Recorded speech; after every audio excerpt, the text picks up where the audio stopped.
क्या दलितों के ऊपर, गरीब हिंदुओं के ऊपर मुंह तना, उनका शोषण करना, यही हिंदू राष्ट्र की परिभाषा है। पूरे भ्रष्टाचारी, बलात्कारी, दुराचारी, देशद्रोही, गद्दार इनके साथ है। मेरी बेटियां कैसे सुरक्षित होगी उसकी चिंता सताई जा रही है इन राक्षसों की सरकार में। वहां नंगी लड़कियां घुमाई जा रही हैं, बच्चियां घुमाई जा रही हैं, इंटरनेट ऑफ हो जा रहा। बेशरम मुख्यमंत्री वहां का कह रहा कि अगर इंटरनेट होगा तो ऐसी तमाम सैकड़ों तस्वीर आएंगी। बाप की चड्ढी फटी हुई है। अब बेटा कह रहा माती माती माती, G20 हो रहा, पुतिन आ ही नहीं रहे। G20 हनुमान चालीसा पढ़ते रहो। किसने कह दिया कांग्रेस चुप बैठी है? मायावती कौन सी डिस्को कर रही हैं? आप बताइए। और देश में राजनीतिक पार्टियां नहीं हैं?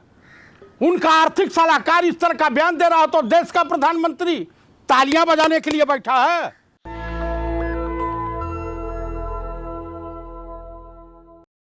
क्या कहेंगे चतुर्वेदी जी? आज जो है, जो मुजफ्फरनगर का वीडियो था, जो एक टीचर ने धर्म के नाम पर बच्चों को पिटवाया, उसके ऊपर कोई सख्त कार्रवाई नहीं होती है, हल्की फुल्की होती है, हल्की फुल्की कार्रवाई होती है। लेकिन जो उस खबर को दिखाता है, ओल्ड न्यूज़ का जो पत्रकार है जुबैर, उसके खिलाफ मुकदमा हो जाता है। क्या कहेंगे इस पे? पंडित राहुल गांधी ने पार्लियामेंट में साफ शब्दों में बहुत पहले कह दिया था कि बीजेपी इस देश में नफरत की खेती करती है। टीचर ने दो तरह के अपराधी पैदा किए। उन बच्चों को से एक बच्चे को पिटवा करके उन बच्चों को अपराध की दलदल में ढकेलने का काम किया। और जो पीटा है बच्चा, जो शोषण का शिकार हुआ है, कल वो बागी हो सकता है अपने अपमान का बदला लेने के लिए, वो भी क्रिमिनल हो सकता है। आप बताइए, इस देश में चिन्मयानंद के खिलाफ बोलना अपराध है, संगीत सोम के बोलना खिलाफ अपराध है, उन्नाव वाले सेंगर साहब के खिलाफ बोलना अपराध है, भाजपाई सरकार की खिलाफत करना अपराध है। भाजपा तो फॉरवर्डों की सरकार है ना। अरे मन किसने कह दिया फॉरवर्डों की सरकार? जयप्रकाश चतुर्वेदी ब्राह्मण है। जब अल्पसंख्यक प्रधानमंत्री डॉक्टर मनमोहन सिंह हुआ करते थे तो इस देश के तमाम किसानों का एक 5 मिनट के अंदर 75,000 करोड़ कर्जा माफ कर दिया जाता। और इस वक्त जो है कि सरकार 2,000 रुपया दे रही है भीख के रूप में। साल भर में किसान सम्मान निधि नाम दिया गया है। महंगाई है तो क्या हुआ? कम से कम हिंदू राष्ट्र तो बन जाएगी ना। महंगाई हो तो क्या हुआ? तो हिंदू राष्ट्र बन जाएगा तो कच्छे में आप आना पसंद करेंगे? अभी तो 5 शर्ट पहन के घूम रहे हैं। क्या हिंदुस्तान की 90% जनता को भिखारियों के लाइन में खड़ा देखना चाहते हैं? यही हिंदू राष्ट्र है।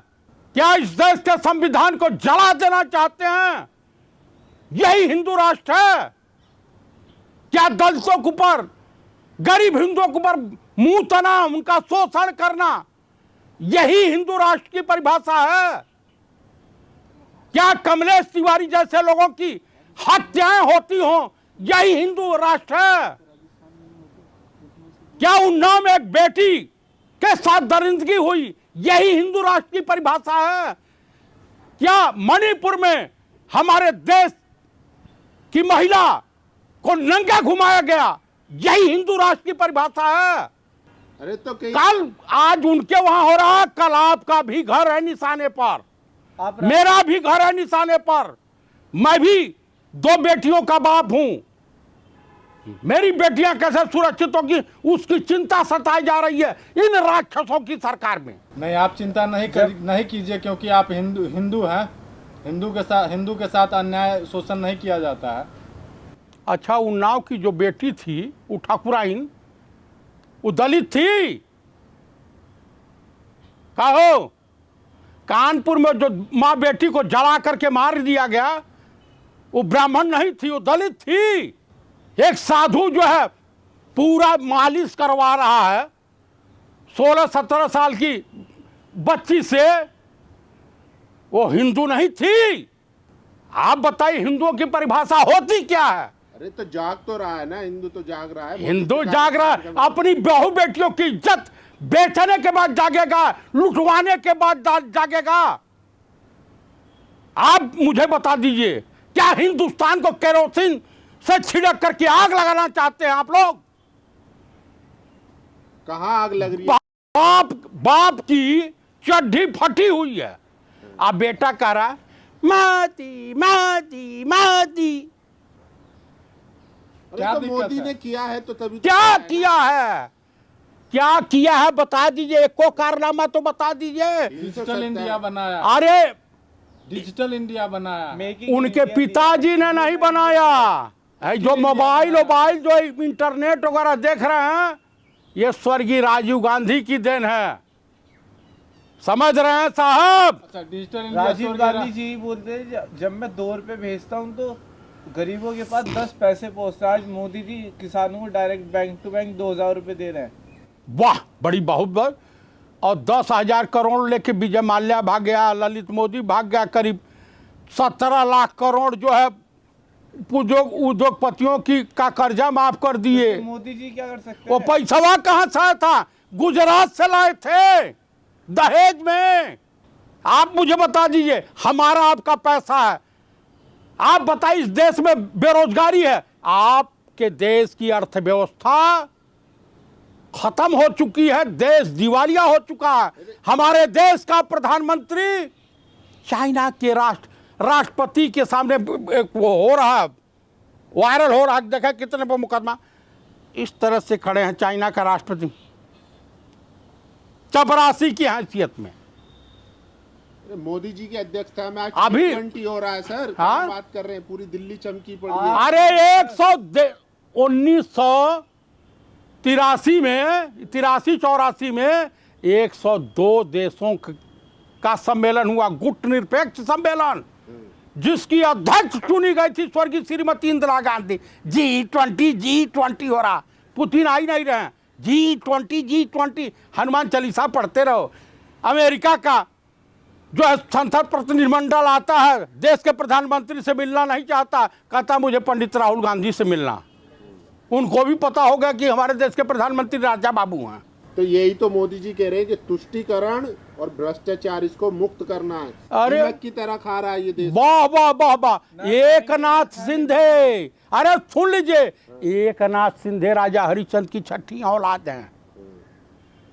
जो इनके तमाम विभागों में कैग ने बताया है कि घोटाला हुआ है, ये सब राजा हरिश्चंद्र की छठी औलाद हैं। अजीत पवार गए हैं, वो राजा हरिश्चंद्र 70,000 करोड़ के घोटाले का ही मोदी जी ने कहा था, मैं नहीं कह रहा हूं। इनका जो हेमंत विश्व शर्मा वहाँ का है, जिसके खिलाफ ही लोग पंपलेट बांटे, जो भी बांटे और धरना प्रदर्शन किए, इनका मुख्यमंत्री और राजा हरिश्चंद्र की छठी औलाद है। चतुर्वेदी जी, आप बार बार में बलात्कार की बात कहते हैं। भारतीय जनता पार्टी के कुछ नेता ऐसे हैं जो ये कहते हैं कि बलात्कार जो होते हैं वो कांग्रेस शासित प्रदेशों में ही क्यों होते हैं?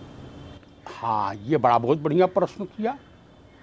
जब महबूबा मुफ्ती सईद इनके पार्टी से मुख्यमंत्री हुआ करती थी, एक कठुआ रेप कांड हुआ था, याद होगा तो, आप पत्रकार हैं तो याद होगा। और इनके पार्टी के लोग रेपिस्टों के पक्ष में रैली, उनको बचाने के लिए इनके विधायक और मंत्री रैली निकाले थे, धरना प्रदर्शन किया था। आप मुझे बता दीजिए, चिन्मयानंद भाजपा के सरकार में गृह राज्य मंत्री थे या भाजपा के? आप ही बता दीजिए। बोलेंगे नहीं। मणिपुर जैसी स्थिति राजस्थान, छत्तीसगढ़ या कांग्रेस शासित प्रदेशों की है। तो मोदी जी ने उसे एड्रेस तो किया लाल किले से, दुख जताया, पीड़ा हुई उन्होंने, और क्या चाहिए? तो काहे ना उस मुख्यमंत्री को जेल भेज दिए पहले, काहे नहीं बर्खास्त कर दिए? हमको पीड़ा हुई लेकिन हम आपके खिलाफ कार्रवाई नहीं करेंगे।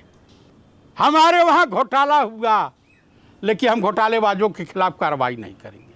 हमारे गवर्नमेंट में देश के तमाम उद्योगपति बैंकों का लोन लेकर के भाग जाएंगे, लेकिन हम उनके खिलाफ कार्रवाई नहीं करेंगे। अरे आज देश की छवि भारत की बाहर जाएगी। कहाँ हुई है? देश का प्रधानमंत्री चाइना के राष्ट्रपति के सामने हाथ बांधे खड़ा था नौकर के तरह से। चतुर्वेदी जी, एक तरफ तो भारत में मोदी जी की वाहवाही हो रही है G20 को लेके, दूसरी तरफ जो मोदी के मुख्य सलाहकार हैं वो हमारे संविधान को बदलने की बार बार बात करते हैं, लेकिन कांग्रेस उस पर एकदम चुप बैठी है, क्यों? किसने कह दिया कांग्रेस चुप बैठी है? मायावती कौन सी डिस्को कर रही हैं? आप बताइए, और देश में राजनीतिक पार्टियां नहीं हैं? कुल तोहमत जो है कांग्रेस के ऊपर, कुल तोहमत पंडित राहुल गांधी के ऊपर। इस देश की जो समस्या है पंडित जवाहरलाल नेहरू जिम्मेदार हैं। ये लोग अपनी जिम्मेदारी कब समझेंगे? उनका आर्थिक सलाहकार इस तरह का बयान दे रहा हो तो देश का प्रधानमंत्री तालियां बजाने के लिए बैठा है। संविधान को लेकर, संविधान को बचाने के लिए कांग्रेस वचनबद्ध है और रहेगी, और कांग्रेस संविधान को बचाने के लिए किसी स्तर तक जाने को तैयार है। नेशनल दस्तक की आपसे गुजारिश है कि अगर इसको बचाना चाहते हैं तो नेशनल दस्तक को सब्सक्राइब करने के लिए रेड कलर के सब्सक्राइब बटन को दबाएं, फिर बेल आइकन की घंटी दबाएं। नेशनल दस्तक को बचाने के लिए बहुत जरूरी है कि हर खबर को शेयर करें, लाइक करें, कमेंट जरूर करें।